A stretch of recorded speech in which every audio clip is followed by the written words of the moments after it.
Harga cabai merah keriting di sejumlah pasar tradisional di Sumatera Selatan melonjak tajam sejak Minggu.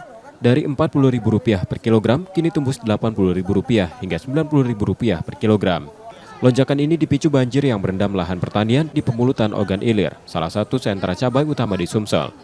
Sedikitnya 100 hektar lahan di kawasan ini biasanya menjadi pemasok tidak hanya untuk provinsi, tetapi juga ke Lampung dan Jambi.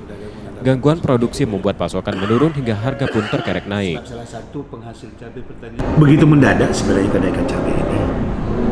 Di mana hari Jumat kita harga masih normal di kisaran 40, 45. Tapi pada saat hari Minggu, Senin langsung sampai 80, ada yang bahkan 90. Nah, hal ini disebabkan karena produk lokal kita Sumatera Selatan, khususnya yang ada di OI, di daerah-daerah Pemulutan dan sekitarnya, itu mengalami gangguan kebanjiran. Itu lebih kurang 100 hektar. Tapi ada spot-spot di Indarlaya, utara maupun di daerah-daerah lain. Hanya saja kalau yang ini terganggu, yang 100 hektar tadi terganggu, yaitu akan terganggu terhadap pasokan dan juga akan berpengaruh terhadap harga.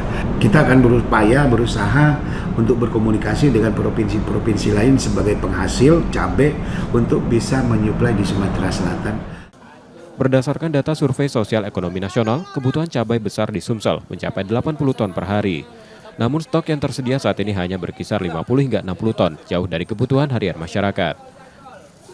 Muhammad Reza Pahlevi, Kompas TV, Palembang, Sumatera Selatan.